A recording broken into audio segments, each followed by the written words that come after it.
Hiya. Today I'm going to do a really quick 5-minute face using mostly my hands and not many brushes. So I'm going to start with a little bit of the Victoria Beckham Priming Moisturiser. Now I used this the other day. It's a lovely moisturising lotion. I've put loads there to be fair. That's got a little bit of shimmer to it to give you a bit of luminosity to the complexion. And someone said, oh, you know, that's very expensive. And it is, it's very expensive. It's lovely for what it is, but there are definitely cheaper alternatives as well. So I just wanted to remind you that with anything I'm showing you, I like to show you what's new and give you a few ideas of things you may have seen, but you can use absolutely anything that you have at home to replicate these kinds of looks. That, for example, would work really well to give your moisturiser a bit of radiance. You might just wish to mix a bit of illuminator into your moisturiser or go in with a bit of an illuminating powder. Now, I thought so much. I'm on the last legs of a CC cream, so I've got another one here ready. I'm going to take less CC cream than usual and go in with my hands. Now, when it comes to foundations, I think it's really key to have a little play with every individual formula. There's no one set rule. So like, for example, NARS as a brand, they love making formulas that are designed to be used with the hands. They love the philosophy of, you know, that it warms up with the touch of your hands, and that's what gives you the best finish. So when you're deliberating, you know, do you use a brush, do you use your hands? I would take it on a product by product case. And you'll know yourself, you know, whether you get a better finish, whether you get a longer wear. I'm just using my fingertips with this today because I want a slightly sheerer finish. I find it a bit easier to build coverage when I've used a brush. I'm just looking behind here into the mirror. And as you can see, I'm taking this in small sections rather than all over. I used a little bit of my James Read tanning drops last night in my moisturiser, so I've got a little bit of warmth.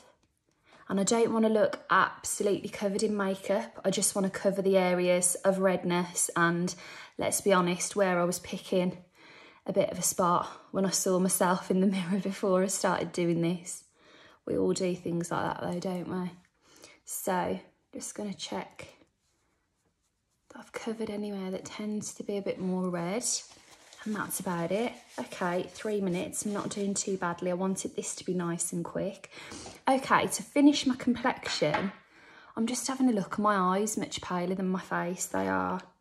Give me 2 seconds. I've put the tiniest bit more CC cream on.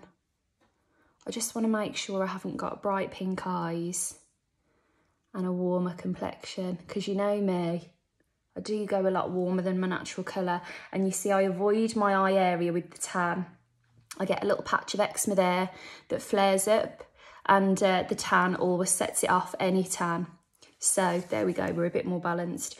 I'm now going to take a little bit of this Stila cream blush. Again, you can use any kind of cream blush. You can do this with a bit of lippy if you wanted.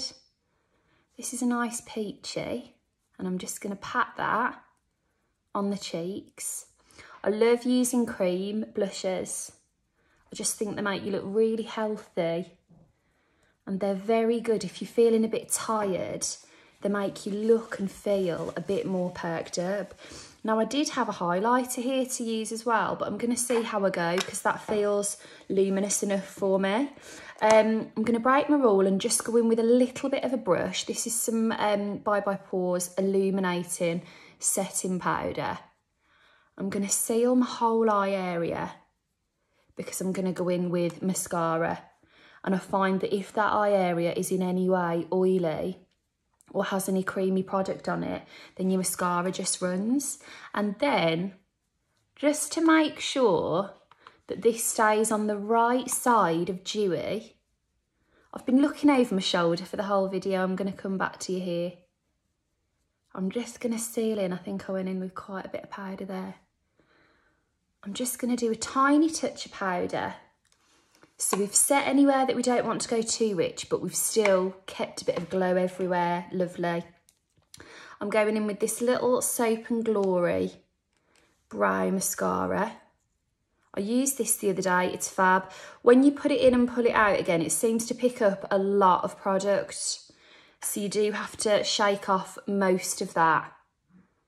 That's something actually I would recommend. I do that with most things, whether it's your eyeshadow on your eyeshadow brush or, you know, anything that you might be putting on. It's always worth doing a little dab on the back of your hand to check that you haven't picked too much up. See how there's quite a lot on there now. And I'm going to have to really brush that out to soften it. But we will get there. This is really good for if you've got those finer brow hairs that don't really have any colour and you want to fluff them up and bring them out. It's going to really do a great job of that. That was excess after I'd scooped it all off. So that'll tell you. And then this arrived yesterday. I'm going to give it a go for the first time. It's the new Hourglass Unlocked Mascara. So we shall see. The description says Instant Extensions Mascara. So let's see. It's a plastic brush rather than bristles. It seems to be making them much longer. Quite long and thin, I would say, from first impressions. But what I do think of every mascara is that they're never nice until like a week later. I feel like they're very, very wet when you first use them. And if you give them a week to just thicken up a tiny bit, that's when you seem to be able to make the magic happen. So, yes, this is all very well, but I feel like I'm going to come back to you in a week's time to really let you know what I'm thinking. It's done a lovely job of these bottom lashes, actually. So just tickling that in. There we go. I'd say I've made a few little marks on that lash line. The best thing to do if you ever make a little mistake with your mascara, wait for it to dry and then pick it off, because then it'll just flick off really easily. Whereas if you start to mess about with it when it's still wet, you're going to smear it everywhere. Okay, so nice and fresh. The last thing I'm going to do is I'm going to show you Sam's MAC lipstick. I used NYX the other day. So I'm going to take a NYX Cosmetics liner in Spice. Now, I did have some lip balm on this morning. So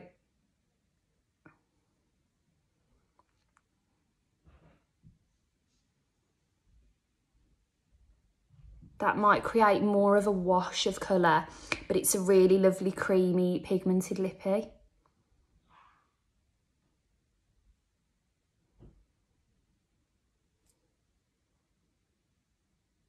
And I do like doing a nice bright lip with a fresh makeup. Just letting that do all the talking.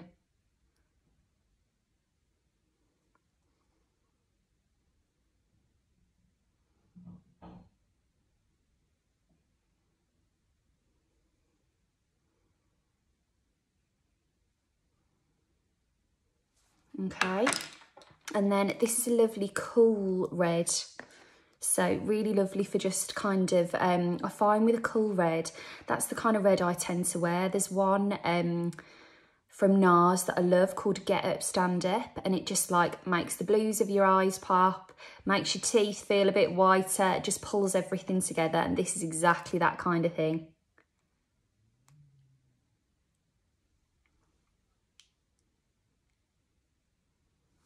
There we go. So yeah, nice and quick and fresh, tiny bit of powder down the T-zone, went in with the hands to give a bit of a softer finish, and out the door in just under 10 minutes. So lovely to see you, and I'll talk to you soon.